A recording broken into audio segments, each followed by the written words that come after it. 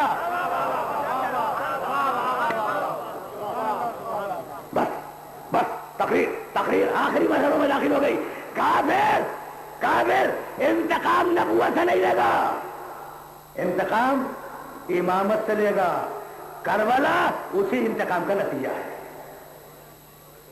بس میں نے بڑی زحمت دی اپنے محترم سننے والوں کو، اور اس مرحلے پر روک رہا ہوں. جیسے سننا، تقریر تمام ہو گئی. کافر نبوت سے مایوس نہیں ہوا، امامت سے مایوس ہوا ہے.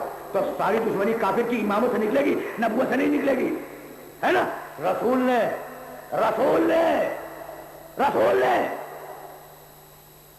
علی کے لیے غدیر بنائی، اور علی نے حسن کے لیے غدیر بنائی. پوچھو گے نا کہ یہ میں نے کیا کہہ دیا؟ ذرا جاؤ ملا صالح کشی رحمۃ اللہ علیہ کی کتاب دیکھنا، فضائل متضی. ایک شخص تھا ابو سمسام. دیکھو اب میں جا رہا ہوں بہت آہستہ مسائل کی طرف، لیکن یہ چھوٹا سا واقعہ سن لو. ابو سمسام، اچھا جس کتاب کا حوالہ دیا اس کا لکھنے والا میرے مقصد سے نہیں ہے، بہت بڑا عالم ہے، ملا صالح کشی، بہت بڑا عالم ہے. نام کتاب کا فضائل متضی. اس بڑے عالم کا رابط میرے مقصد سے نہیں ہے. اس نے لکھا کہ ایک سردار قبیلہ آیا جس کا نام تھا ابو سمسام رسول کے پاس، اور کہنے لگا یا رسول اللہ، اگر میں اپنے پورے قبیلے کو مسلمان بنا دوں تو آپ انعام کیا دیں گے؟ کہا جاؤ، اگر تم نے سارے قبیلے کو مسلمان بنا لیا نا تو انعام میں تمہیں 100 سرخ بالوں والے اونٹ دوں گا، جن کا تذکرہ میں کل کر چکا ہوں. یاد ہے نا؟ کہا یا رسول اللہ، کیا اچھا ہوتا اگر آپ اسے تحریر فرما دیتے. رسول نے لکھ کے دیا کہ اگر بسم اللہ الرحمن الرحیم، اگر ابو سمسام اپنے پورے قبیلے کو مسلمان بنا لے گیا اور اس نے آ کے مجھے رپورٹ کی، تو میں محمد رسول اللہ وعدہ کرتا ہوں کہ اسے سرخ بالوں والے 100 اونٹ دوں گا. دستخط کیے، مہر لگائی، دے دی. وہ چلا گیا، اور جانے کے بعد اس نے پورے قبیلے کو مسلمان کیا. جب پورے قبیلے کو مسلمان کر لیا تو بڑا خوش آیا مدینے، بہت خوش آیا کہ اب رسول اللہ مجھے شاباش بھی دیں گے، میری تعریف بھی کریں گے، مجھے سرخ بالوں والے اونٹ بھی مل جائیں گے 100. آیا نا بھائی، بہت توجہ ہے. جب آیا رسول انتقال فرما چکے تھے، رسول دنیا میں موجود نہیں تھے. اب جہاں اسے پہنچنا چاہیے تھا وہ رکھو لے کے پہنچ گیا. کہا ہاگا میں کتبنی، وہی رسول اللہ، بھائی یہ ہے رسول اللہ کی تحریر، اسے پہچانو.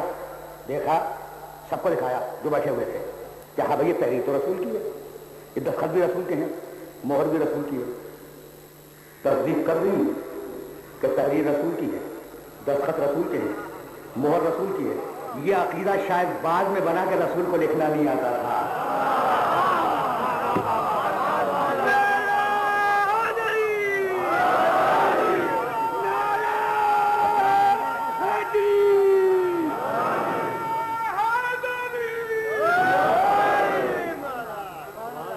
کہنے لگے کہ ہاں ٹھیک ہے، تحریر بھی رسول کی ہے، مہر بھی رسول کی ہے، لیکن رسول نے کون سے اونٹ چھوڑے ہیں دنیا میں؟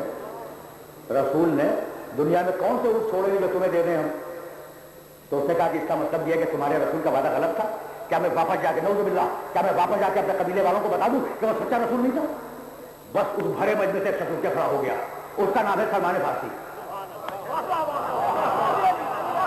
اس کا نام ہے سلمان فارسی.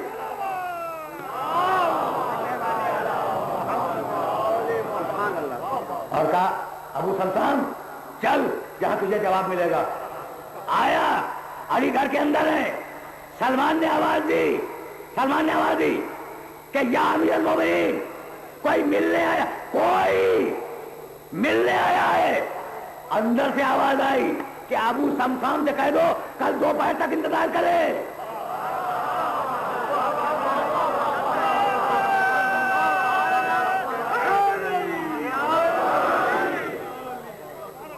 ابو سمسام سے کہہ دو کل دوپہر تک انتظار کرے، اور پورے مدینے میں اعلان کر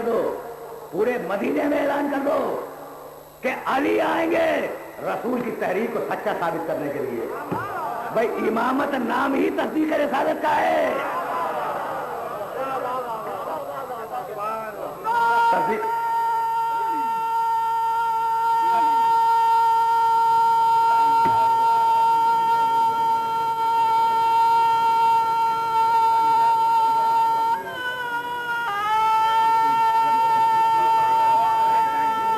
بس تقریر اپنے آخری مرحلوں میں داخل ہونے والی ہے اور اب میرے پاس اتنا وقت نہیں ہے لائیے کہ 2-4 جملے میں خیر کیا کروں گا، لیکن یہ جملہ مکمل ہو جائے. کہہ دو سارے مدینے والوں سے کہ علی کل دوپہر کو اپنے نبی کی تحریر کو سچا ثابت کرنے کے لیے باہر آئے گا. پورا مدینہ جمع تھا شہر کے باہر جو جگہ علی نے معین کی تھی. ابو سمسان سے ملے نہیں علی، ابو سمسان سے ملے نہیں، اندر سے کہلوایا تھا. اپنے بڑے بیٹے حسن کے کندھے پہ ہاتھ رکھ کے آئے اور ایک چھوٹی سی پہاڑی کے قریب آگے کھڑے ہو گئے اور ایک مسئلہ کہنے لگے، بیٹے حسن ابو سمسان کو لے جا، ابو سمسان کو لے جا. اس پہاڑی کے اندر سے ایک مہار نکلے گی، اسے کھینچتا جا، جتنے اونٹ درکار سے دے دے. حسن آگے بڑھے، آگے بڑھنے کے بعد مہار کھینچی. اب ابو سمسان نے ناکے گننے شروع کیے، 1 2 3 4. جب 100 مکمل ہو گئے کہنے لگا، فرزند رسول پاس. ایک مرتبہ حسن نے مسکرا کے کہا، اگر قیامت تک کھینچتا جاتا تو قیامت تک ناکے نکلتے جاتے.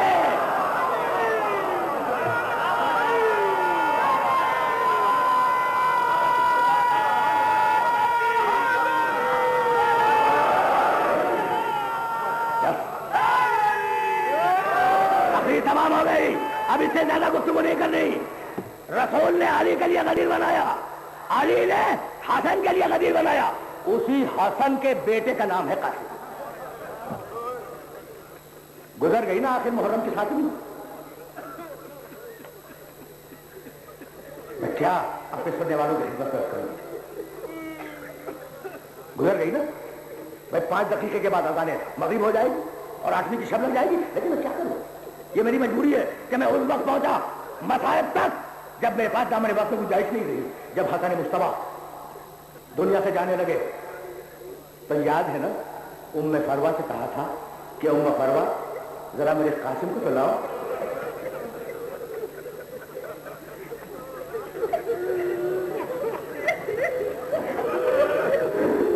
اجرکم اللہ. ام فروہ قاسم کو لائی، اپنے سینے سے لگایا، بچے کو پیار کیا، دیر تک بچے کا چہرہ اپنے دونوں ہاتھوں میں لے کر دیکھتے رہے اور اس کے بعد اپنے تکیے کے نیچے سے ایک تعویذ نکالا اور نکالنے کے بعد قاسم کے بازو میں باندھا اور کہا، ام فروہ بچے کی بھی حفاظت کرنا، تعویذ کی بھی حفاظت کرنا. ایک دن یہ تعویذ اس بچے کے کام آئے گا.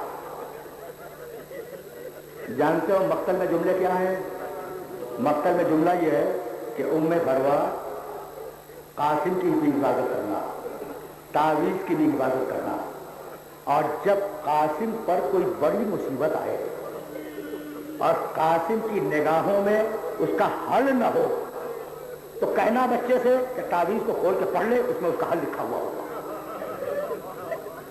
عاشور کا دن آ گیا، اولاد عقیل گئی، قاسم کو اجازت نہیں ملی.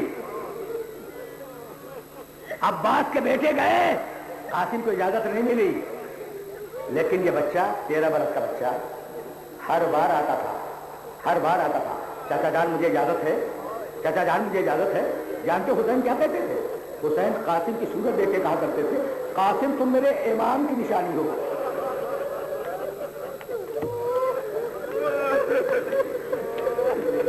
قاسم تم میرے امام کی نشانی ہو، تم میرے بڑے بھائی کی نشانی ہو، تمہیں میں کیسے اجازت دے دوں؟ اولاد عقیل کو اجازت ملی، قاسم طرف کے رہ گئے. عباس کے بیٹوں کو اجازت ملی، قاسم طرف کے رہ گئے. اور محمد کو اجازت ملی، قاسم طرف کے رہ گئے. اور ہر بار قاسم آئے ہیں کہ چچا مجھے اجازت ہے، نہیں ملی نا. ایک مرتبہ بچہ ماں کے خیمے میں آیا. اچھا دیکھو 13 برس کے بچے کی عمر کیا ہوتی ہے؟ چھوٹا سا بچہ، جانتے ہو نا. اچھا بچے کی تمنا اگر پوری نہ ہو تو بچے کی کیفیت ذہن میں ہے، آنکھوں میں آنسو آ جاتے ہیں، چہرہ سرخ ہو جاتا ہے نا. اب جو بچہ ماں کے خیمے میں آتا